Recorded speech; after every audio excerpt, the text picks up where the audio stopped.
Hey folks, and welcome to the latest installment of Dave's Impressions. This time around, Technobabylon. These impressions were taken from playing the game for around 1 hour. Enjoy!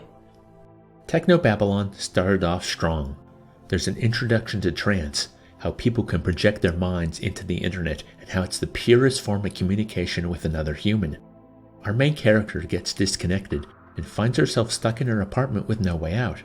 After using wetware to connect to the programs in the door and the food creation unit, I was excited to see where such a tale with such a likable protagonist would take me. 45 minutes later, I was still stuck on the first puzzle of the game. I eventually had to Google the solution. I had flashbacks back to the first few puzzles of Grim Fandango, and I had a lot more time and patience back in the late 90s.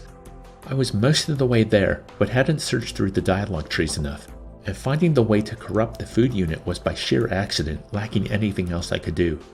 I never felt that the game was pushing me towards a solution, and it became so incredibly frustrating it soured everything that followed.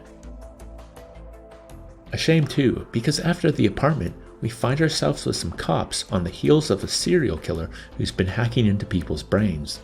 They receive this lead from Central, an AI who runs the city, and after a little searching around, they find they are too late. While I liked the world and its characters, and want to see where the story goes, my frustration continued. It took far too long to find my way up to the floor with the body, and failing a puzzle to convince a supervisor to give us his keycode, and having that path be shut off, well, that was the final nail in the coffin. Thanks for watching. That was kind of disappointing, wasn't it? I know I was definitely disappointed. I was really into the world, I was talking in my impressions video of the Red Strings Club how I'm a bit over the whole pixelated cyberpunk thing. But just the way, well, the game starts off with like a vague character, like I've been planning this for years, this is what's going to happen, and you don't really know what's going on. But then there's this beautifully optimistic explanation of what trance is, what the main character is going through, and how much they love this aspect of the world, the ability to connect with other people mind to mind, and to essentially be whoever they want. And then of course she gets kicked back to reality, and you have to deal with the slum she lives in and all the problems that entails. And I'm sure more of that will be made as the game goes forward. And of course it goes to the cops, and there's a central AI, so it made me think of Psychopaths, which I love. And the whole serial killer thing, that's always interesting, especially one that can hack into people's brains and is killing them for whatever reason. But just, the game made me feel stupid. If it was adequately signposting how to solve its puzzles, I wasn't picking up on it. So, to admit defeat after 45 minutes on a single puzzle and Googled solution, I just was feeling really bad about myself. And it kind of, that feeling I projected onto the game, because it felt like it wasn't meeting me halfway, which is always a shame. Because I really want to continue, but even going through with a walkthrough, it's like the damage has already been done. Like I can't just enjoy the story of the world and the characters, because in the back of my mind I'll know that it defeated me. And it's funny, it feels different from when I usually decide to use a walkthrough for any other adventure game.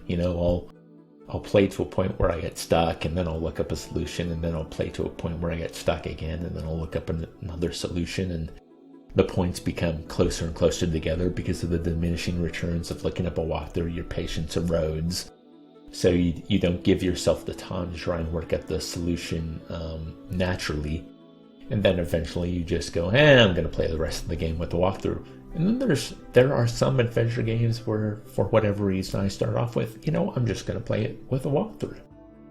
RPGs too. It was a lot more prevalent when I was younger. Now it seems to be a case-by-case basis. I do give myself more of a chance to solve the puzzles or play the game before I want to have a guide through it.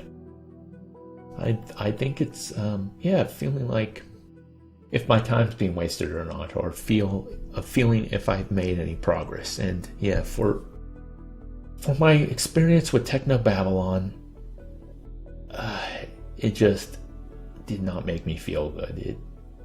And I wonder if it's the game's fault, because I like so much else about it. I don't want to blame the game for what happened. You know, I don't want to blame myself for what happened, but something happened, and I don't want to continue with it. I hope your mileage may vary, because I've loved every Jedi game I've played so far to varying degrees, and to have this one have this effect on me is disappointing, to say the least. So, as always, if you'd like to show me some love, please like the video, please comment. I'd like to know your thoughts on Technobabylon, if you've played it, what you thought of the puzzles, what you think about my explanations for how I was feeling, and my ultimate decision for not even wanting to continue with the walkthrough, because I'm not quite sure that I've worked out what I mean to myself yet, if that makes sense. I'll have to do some more thinking on what's actually going on here.